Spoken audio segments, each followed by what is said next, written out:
Welcome to the Third Sector podcast, brought to you by the Third Sector editorial team.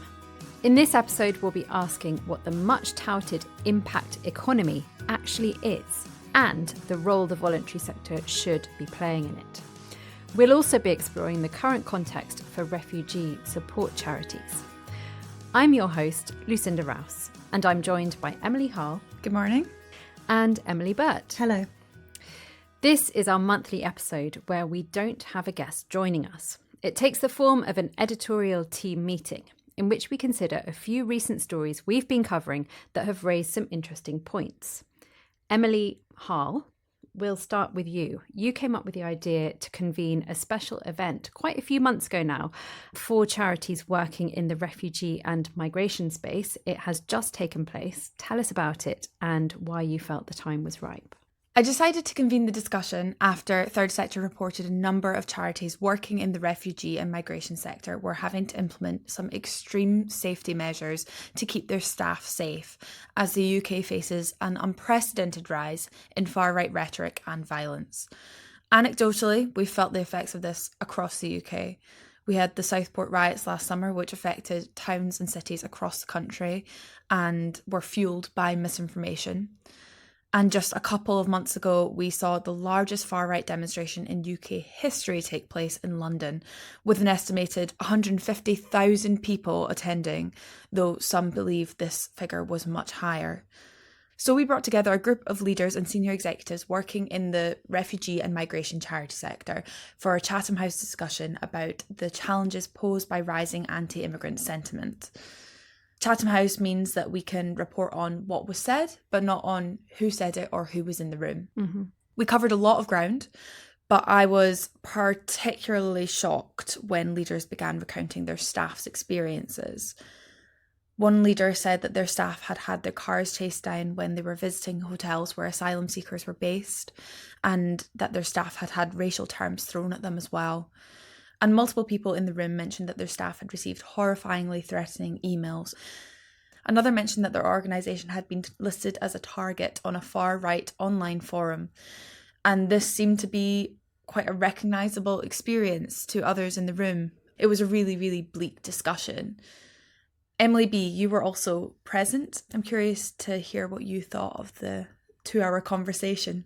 Absolutely. Yeah, harrowing, I think, is the word that really jumps to mind to me. And picking up on what you said, Emily, I think, we had several leaders speaking to or indicating towards being named on these lists, which get uploaded to far-right forums to give people who want to go and harass, intimidate, probably they would say protest against refugees, asylum seekers and those that support them.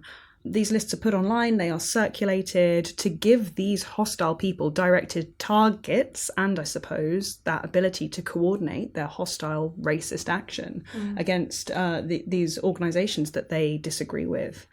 We have one leader point out that as well as staff experiencing harassment when they are travelling to work or when they are going out into the community to work, people had also experienced their offices, their places of work becoming less safe. One leader talked about high-profile right-wing people coming to their places of work to look in through the windows, start taking pictures of the building. Just try to imagine that being your office and you just trying to get on with your job and not knowing what might be happening in that space every day. Yeah, it creates a real feeling of unsafety for anyone working within these organisations. And it's also important to note, while I mentioned the context of the riots last year and the protests that we saw a couple months back, this isn't just happening at those moments in time where there is this sort of higher visibility of right-wing activity. Refugee charities have historically had difficulty from these sort of far-right actors, right? But there has been an uptick, was the sense I got from speaking to leaders since those riots last year. And that's not going away. It's continued. And there seemed to be quite a feeling of sort of helplessness in the room, for lack of a better term. which was really concerning, just sitting there listening to it. It was the sense that this has now just become business as usual. This is not the kind of crisis point that was really amplified in the media in the aftermath of the Southport riots. It is now business as usual for these organisations that on a day-to-day basis, they are going to be experiencing targeted harassment, threatening messages online, being targeted on social media and in person. So what does that mean from an operational perspective? How are these charities ensuring that they are delivering the services that they should be and that they exist to provide? So it sounds like it's causing a huge operational drain. So pretty much every organisation in the room was implementing some kind of safety measure that you wouldn't expect a charity would need to take just to protect their staff and make sure that their staff are safe. Things like removing the nameplates from their offices, implementing work from home policies for staff who are being targeted with those threatening emails that we mentioned earlier, particularly those who do have lived experience or are more vulnerable or who have front-facing roles. That was another element to that as well. Leaders said that they were giving staff emergency call buttons when they were doing outreach, and one leader did mention that they had to review the home security of one individual, i.e. putting in CCTV and panic buttons into this person's home because this person had been directly targeted and it was causing them a very serious personal safety issue. People are experiencing crimes. We had some leaders say they would contact police, I quote, some of the time, but that responses from law enforcement were mixed at best. In some of these situations. So it really felt that burden of supporting teams and keeping places safe to work were falling first and foremost on the organisations themselves in a deeply, deeply hostile environment. And I've sat on a few of these roundtables in past years covering a number of different topics, but what really struck me this time was the palpable exhaustion among those in the room. It's very apparent the drain that this kind of perma-crisis or this new business as usual is having on leaders working in the sector, not just in terms of what it's doing emotionally to them, but the time, the energy and the resources that are being diverted towards dealing with this state of rolling crisis and is not going towards their cause area. Because things like taking down signs, supporting members of staff, giving support structures to people who are feeling vulnerable and afraid in your organisation, all of it is time that doesn't go to the cause. And resources. Yeah. On the resources point as well, it adds an extra layer to a sector that is already struggling for funding. We all know the charity sector is very stretched at the moment across the board, but charities working to support refugees and migrants who are very vulnerable and whose staff members are now increasingly vulnerable because of this far-right activity, this hostility and this anti-immigrant sentiment that is being sort of peddled. This is now taking a drain on their resources. And there is no more money to fund that extra security. There's no more money to fund those extra safety measures. And we had one leader saying as well that they'd had to cancel events because the venue wasn't able to provide the security that they needed. So it's limiting where they can actually hold their events, their, networking, just to make sure that their beneficiaries and their staff are safe. There's a real problem here of funders perhaps not quite aware of how intense the situation is and that this is the new state of play, as you said, Emily. There needs to be some extra funding available to support these safety measures so that people going to work in these organisations can do their job safely and without fear. And at the moment, based on our discussion, it doesn't seem like that funding is there, and there's very little direction on where that funding can come from. And then thinking about other forms of support, were there any recommendations or calls to action that came out of the roundtable in terms of how the wider sector, perhaps organisations that aren't directly working in the refugee and migration space, can work with and help and support their counterparts? Before I answer your question on that, I think it's important to note that as well as this having an operational drain, it's also sort of draining charities' campaigning resources. So multiple leaders spoke about the impact on comms. People with lived experience are being re-traumatized by this current climate, which means it's very hard to get people who are willing to speak on the record or speak to media or be featured in campaign videos, materials, talking about their experience or talking about the issue more generally, even if it's not their own personal lived experience. And in cases where people are still eager to speak out, put their name to things, charities are having to spend a lot more time having those precautionary conversations with them beforehand, because by doing so, they could end up being targeted. They could end up having their name listed on one of those far right forums that we discussed, or being personally targeted, receiving threats. It's horrendous. And with that in mind, going back to your question, Lucinda, it can't just be up to refugee charities to take a stand on this issue, because at the end of the day, the spokespeople that refugee charities would normally employ to do that kind of campaigning work, that kind of movement building work, they're not able to speak up in the same way that they have been able to previously because of the risk to themselves. And charity leaders as well working in this space are at increased risk. So based on our discussion, personally, I think there's a role for other civil society leaders here to play in supporting their peers who are dealing with this extra burden, this extra safety issue, these concerns, these really, really difficult and trying and emotionally draining times. Other leaders can step in here and lend their voice, lend their resources. I think it's all about having that conversation and initiating that conversation. And that's where it becomes tricky, is how do you convene that discussion between different parts of civil society so that it's not all up to the refugee sector. Positively, though, I do think we have seen a number of organisations speaking out specifically on this issue in recent months. We've seen a couple of letters being sent, open letters to government, to policymakers, and I know that Mind, Greenpeace UK, Oxfam and Shelter were among some 200 organisations that signed a letter by Refugee Action in September this year, which expressed their concern about the direction taken by the government around immigration and hostile asylum policies. And more than 160 different voluntary organisations, which included spokespeople from the CIOF, from Citizens Advice, Disability Action, the NCVO and the DSC, also signed a letter from Equally Ours, which warned of damage to people of all backgrounds caused by the far right's cynical spreading of division and hostility between communities. There is clearly an energy here. These other charities, other cause areas do want to lend their voice to this, and we're seeing some other practical support measures. I know that the DSC has released a guide to help charities have a template for how they deal with racist action, and that gives advice on things like resourcing their organisation, some of the challenges, Emily, that you were speaking to earlier.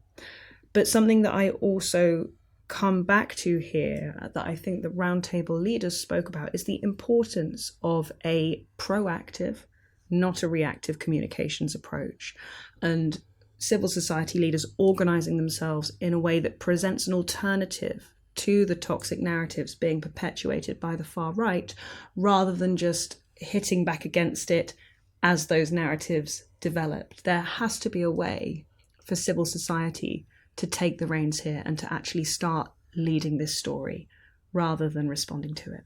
How we do that when charities are having to divert so much resource, so much time, so much energy into keeping people safe, into keeping their operation functioning. I wish I had the answer to that. I think there's also a role for infrastructure organisations to play here too. Infrastructure bodies hold such an important place within our sector in doing that network building, that community building and that convening role. So I think there's definitely scope for the likes of NCVO, Kivo, DSC to be not just making these guys like the DSC has already done, but also joining up different parts of civil society and making sure that the right people are in the room as well, because often organisations that really should have a central voice in this are missed. So that's also an important thing to bear in mind as we move forward. But Emily, what you were saying about having that proactive approach definitely seemed to be the rallying call as we rounded off that discussion that we had with leaders. It's not enough to just be responding. The far right are very coordinated and they do have an overarching sort of message and an overarching agenda, and civil society needs to have its own rather than just responding to everything that comes in, because quite frankly it's just playing catch up and we're not going to get anywhere with that. So having those kind of conversations and continuing to build those networks and connections with one another, I think is really key to coordinating that central voice. Carving out the space to do that as well. I mean, I was struck when you were talking about people intimidating people working for these charities, peering into windows and chasing charity workers to work. I mean, clearly these people have a lot of time on their hands, times that your average charity worker probably doesn't have. I wanted to ask as well about the resource sharing that you mentioned. Very clear that there needs to be one voice and a strong voice coming out on behalf of the sector, and specifically these charities working in the refugee and migration space. But in terms of sharing resources, were there any specific examples of ways that that could be done to really help these organisations? Well, this was towards the end of a 2-hour discussion that we sort of came to this point. And as Emily was saying earlier, the exhaustion in the room was really palpable. I think it's very difficult for the leaders who are in it to be able to find the solution, because they're playing catch up. They're trying to provide for their organisations. They're trying to protect their staff. But I think what we've seen in recent months with so many organisations joining in on those letters to government to try and counter this far-right narrative and also policies implemented or proposed by government is really crucial, and that's a really good first step. It's a very positive first step. In terms of lending their resources, I think it's mostly about lending their campaigning voice and finding where their connection to the cause is. So, as one leader in the room said, civil society needs to sort of sing the chorus that this is a racism issue. It's not an immigration issue. And she said that once that happens, the sort of hope there is that charities across the board can then start to look at it through that lens of this is a racism issue, this affects everyone. It affects every charity's beneficiaries at the end of the day. And there are links between those causes. I think it's also about that, is identifying within your own audience as a charity leader those pockets of people who are being affected by this and how your cause links to it, and just doing some really deep thinking on that and considering where can I, as a charity leader, with my resources, with my voice, actually make any kind of small difference in this big ecosystem that we're seeing, this new permacrisis. And it really is a challenge that every charity organisation should have at the forefront of their mind in the current environment, because immigration is a big hot topic right now. We're seeing stories about it in the media every day. You don't know when your cause area will become the next big issue for these divisive, toxic, harmful narratives. Regardless of your cause area, this is something that I think organisations need to be ready for. It's something they should be thinking about. And I think lending your voice, as you say, lending your resource, not only helps the sector to support itself, to support its peers, but it will help you have a strategy in place should you find yourself the next thing that's at the centre of this very, very divisive rhetoric. Emily, you also wrote a feature on the roundtable and on the discussions that came out of it, which can be accessed under the features tab on the Third Sector website. Moving on to a different topic now. Earlier this month, there was a new government office unveiled, the Office of the Impact Economy. And I'd like to start by asking each of you what the term impact economy means to you. Emily Burt. I'm so lazy. I'm just actually going to steal a nice pithy turn of phrase from NPC. Thank you, NPC. They described the impact economy as giving a name and a shared identity to the collective effort to do good with our money, our time, and our talent. I think that sums it up better than anything I could have pulled out. Mm-hmm. Giving a name and shared identity to the collective effort to do good with our money, time, and talent. Yeah. Emily H., what about you? So it is one of those quite jargony concepts, and even that definition that you've just provided, Emily, is quite difficult to wrap your head around. I think I read that sentence about 3 times to try and understand it. As I understand it, the phrase impact economy encompasses money across various sectors that is being spent towards positive social outcomes. Mm-hmm. So that includes money that is spent via purpose-led business, investment, philanthropy, social enterprises, and other mission-led activity, and presumably charities, but I haven't actually seen much mention of charities in these discussions around impact economy, which I'm sure we'll get to later. But part of what MPC is currently working on is mapping the overall value of the impact economy and creating an understandable definition of it. So I'm hoping we will get more clarity as we move forward and as we see MPC's work unfold. And the intention, as I understand it, is so that it will be used in the same sort of conversational way that we talk about the creative economy or the green economy, for example. So technically everyone is still waiting on that definition. Including us. Including us. But it is the buzzword of the autumn. I feel like impact economy is something that I'm hearing a lot at the moment. The government estimates that it's worth £106 billion, the impact economy. And the government's official definition is where businesses, social investors and philanthropists use their expertise, resources and investment to drive positive results in communities. So there's definitely similarities between the 3 definitions that we've just thrown out there. I did also delve into the world of big business, and I found a definition for the impact economy provided by the chief economist at UBS Global Wealth Management a couple of years ago. His name is Paul Donovan. He described it as making people, planet and profit work together in a compelling way. So interesting to know what the banks are saying about it as well.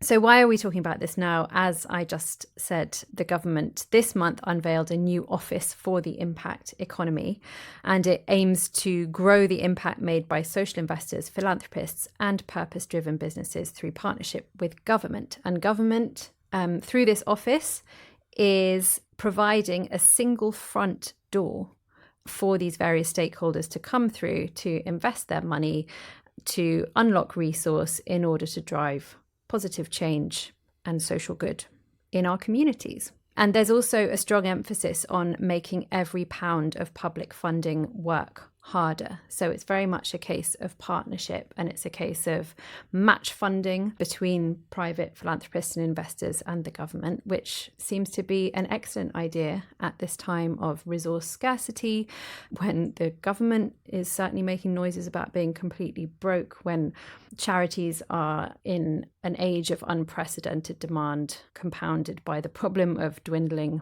resources. So if you haven't heard enough about the Office of the Impact Economy, I'm going to tell you a little bit more. I really want a little fanfare every time you say the Office of the Impact Economy. Sorry. My first comment is that I'm intrigued by the idea of a single front door. Mm-hmm. I'm assuming, well, maybe it will have, it probably, if it's an actual physical office, it probably will have a single front door, but I'm assuming that's not actually what they're talking about in this instance. How is it actually going to work? What is its operational model? It doesn't have its own front door, as far as I'm aware, because it's going to be located in the Cabinet Office. And it's going to consist of a hub and spoke model. The Cabinet Office will act as the hub, and then there will be the spokes consisting of the Treasury, the Department of Business and Trade, and the Department for Culture, Media and Sport, along with a couple of other departments. It's led by a guy called Darren Jones, who is the Chief Secretary to the Prime Minister, and this really is his baby.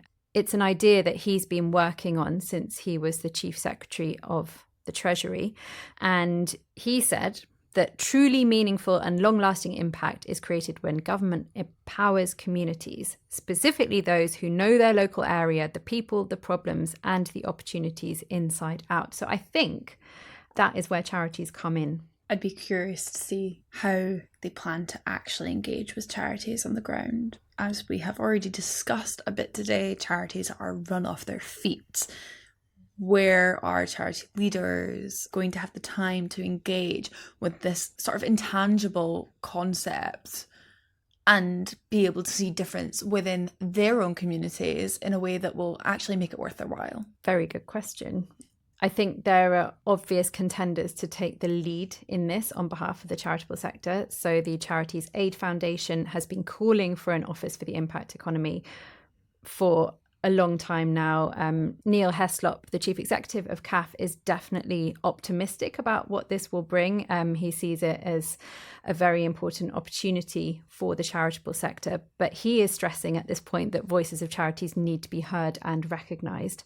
NPC, as we've already mentioned, and whose definition you pinched at the beginning of this little chat, is also going to be a key driver in this. And Jonathan Simmons, the chief exec of NPC, has said that NPC will be championing collaboration across sectors to deliver real outcomes for people and planet. And they're going to be publishing a report early next year with their verdict on how this impact economy is going to be grown, and says that they will be doing this in collaboration with voices from across the sector. But yes, I mean, we've already said that charities need to be doing more to support their counterparts in the refugee and migration space. Now we're saying charities need to be playing a vocal and important role in the development of the impact economy. It's not as if they don't have day jobs to be getting on with at the same time. Exactly. And I think there's just no real clear sense of how this is going to benefit the voluntary sector. As Emily was saying, I mean, are we going to see resource from these philanthropists, from these businesses, from these social investments?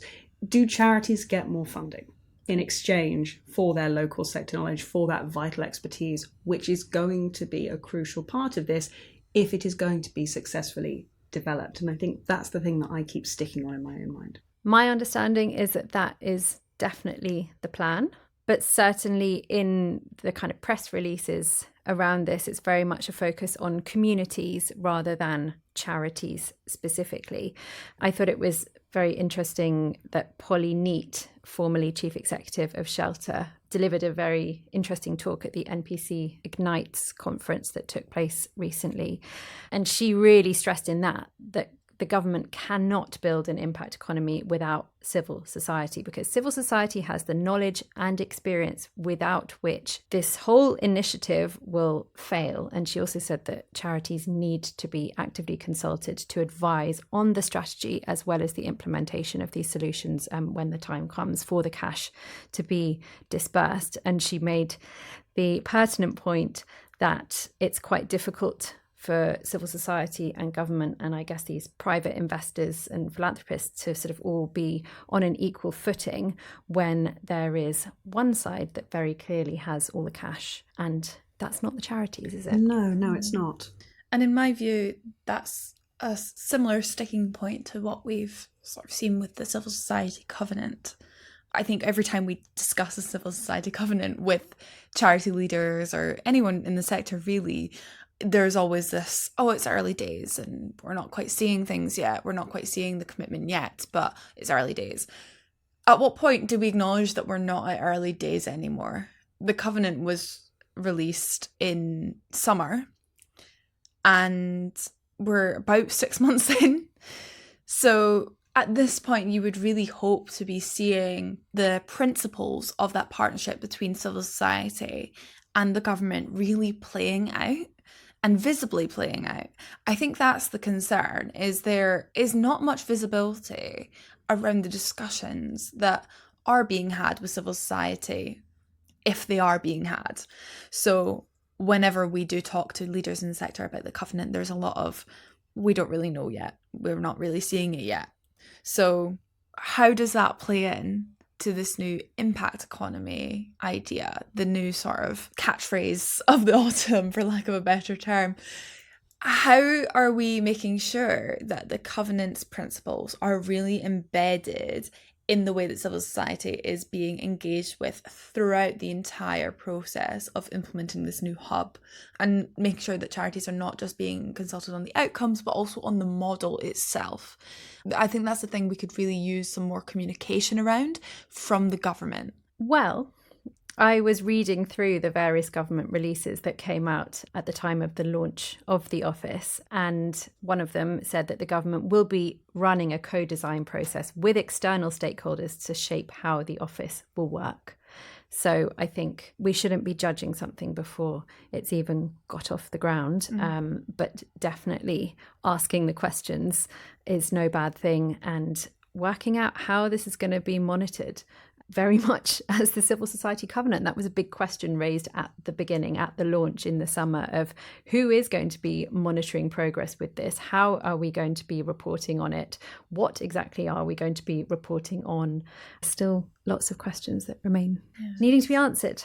I think that question of accountability is really key, and I do apologise if I'm coming across as a massive cynic here, because I do think that impact economy, from my understanding, and I think this discussion has actually gained me a lot of understanding about what that means in practical terms and what the hub will do. But I think with the caveat of we need to be asking those accountability questions at the beginning. So we need to continue probing, we need to continue to scrutinise, because if you don't do that at the beginning of a newfangled idea that hasn't been outright tested yet, this is a really new, exciting thing. In my perspective, I think it's important to avoid getting too sort of starstruck by the new shiny phrase. And the promise of billions of pounds. Yes, of course, yes. It's important to have that distance from that promise and from the hope of it, so that we can scrutinise it. And I think in our role as journalists, that's what we do. That's our bread and butter, is we scrutinise these things until we can understand it and we can convey that understanding. I'm cautiously optimistic about impact economy and its potential, but with that caveat. Absolutely, Emily. And as you say, we don't want to come across as completely cynical and downbeat on these things. We know that when government meaningfully partners with civil society, amazing things can happen. We have seen it in the past. But to your point on accountability, I do think it's really interesting that now we're recording this the day before the budget comes out. So we don't know at this point what is going to be in there. But it was very telling to me that, Emily, yesterday you wrote a news story about a group of 20 leaders from infrastructure organisations writing to the Chancellor ahead of the budget, asking that any financial decisions, any announcements that come out in the forthcoming budget don't place further burdens on the voluntary sector. And they had to ask, we just ask that you remember the Civil Society Covenant that the Prime Minister set out. This is what you said it was going to involve: open communication, early engagement, and shared understanding of the impact on our organisations. Reading between the lines, the implication is the last budget didn't really respect that because you put up those national employer contributions. Please don't do anything that's going to hit the sector again. So my point being, not to be glib, the fact that organisations are having to write letters to remind the Chancellor of the Civil Society Covenant and of the principles that were set out in there, it's not speaking to really engaged two-way channels of communication at this point, is it?